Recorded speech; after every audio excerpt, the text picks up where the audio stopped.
New information from Governor Mike DeWine and the Ohio Department of Health is on pretty securely. So that's something very easy that you can do at home. There is going to be a shortage there, but they want to remind you again, maybe experiment, use some different pork products. Now, shelters will be set up across the western part of the state. And of course, many schools will be closed today. Savannah and Craig. It could be a major breakthrough in fast, effective coronavirus testing. So about 10% of Ohio's restaurants actually are choosing not to reopen today. Candlelight, but because we're on TV, we need some light here so we can show you what we're doing. But now, half of Ohio's 23,000 restaurants are closed right now. 3% tell us they're not going to reopen. 306 flights arriving and departing today alone. Here in Ohio and all across the country, frontline doctors and nurses are in desperate need of PPE. I don't think you have too much to worry about. You can see on the side of the road, the plows have been doing a really good job. Masks, he said that they can't really enforce that right now, but again, encourages everyone to wear them when they go out and about. Arlington Police Department, where we are right now, has teamed up with BCI to investigate. Cars damaged, the windows were blown in. You can see the glass inside of the car. Now, the crime scene was cleared about an hour ago, but luckily we don't have too many issues right now in our roadways. A lot of green, which we like to see, of course. We're in the Northridge neighborhood, and you can see there is still extensive damage. The car was shot at with 2 people inside. They then ran into this pickup truck, getting ready for this marathon and half marathon on Sunday. And behind me right now, this is the city of Heath. So you saw this video, right? Yeah. Yep. So what is your reaction to this video when you first saw it? I am blown away. We're in Zanesville, but it was worth the drive because just look at this. See right here, even on the garage, some of this is torched as well. One of the children actually had to come out on this roof right here and jump onto the pavement to escape. Another reminder, stop shopping like it's Thanksgiving because we're not going to run out of food. We don't want people to hoard product. Where's the beef? That's the question a lot of consumers have these days. I think that's what's bringing people out here. Is the fact that there are shortages. Some stores are seeing less inventory. Others, like BLYSTONE Farms, have plenty, but can't keep it in the case. So it's really a function of a choke point that we see happening throughout the supply chain. Elizabeth Harsh, the executive director of the Ohio Beef Council, says the issues at the processing plants. As packing plants make sure that they're putting worker safety first and foremost, it slowed down their production. They're able to take less cattle in and send less beef out the door.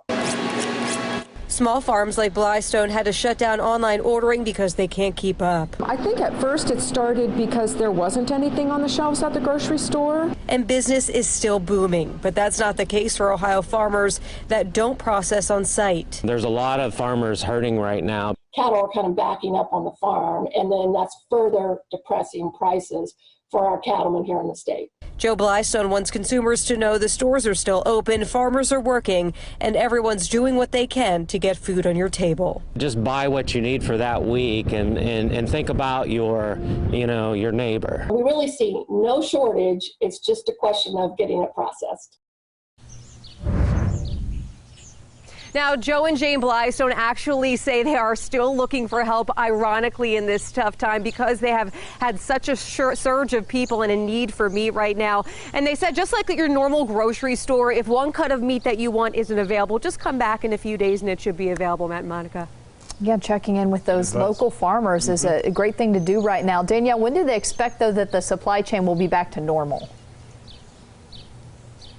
Now, Elizabeth, Monica, she says that she's not really sure. It could take a month. It could take a few months. It really depends on when these production and these processing facilities get up and running again, especially those that are closed because of the hot spots of COVID-19.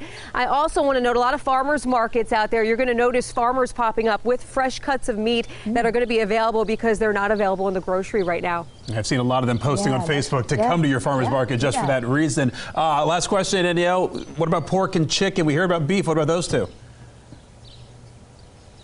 Yeah, Matt, that's a great question. So I talked to the Pork Council. They said they're having the same issues, unfortunately, at their processing facility. So there is going to be a shortage there. But they want to remind you again, maybe experiment, use some different pork products in your recipes until they have what you need out there. Matt and Monica.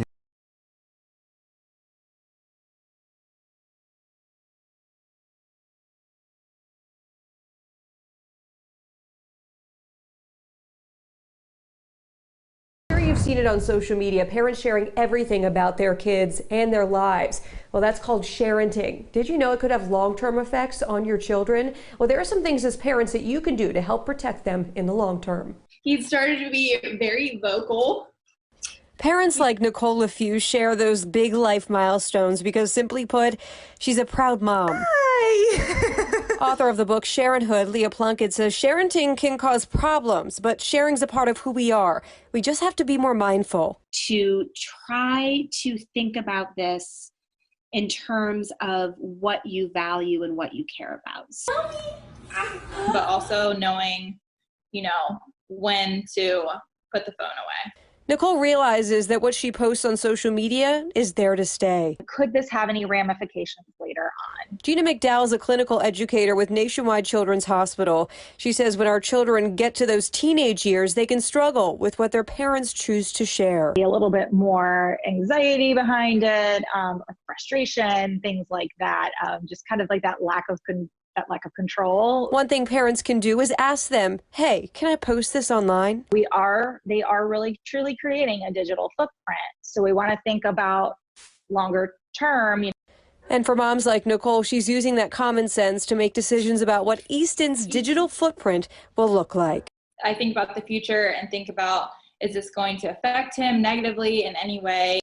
Head to NBC4i.com. I listed some do's and don'ts of sharing content online with your kids and some advice from Leah, who is also an attorney, plus some questions that you can ask yourself before clicking send.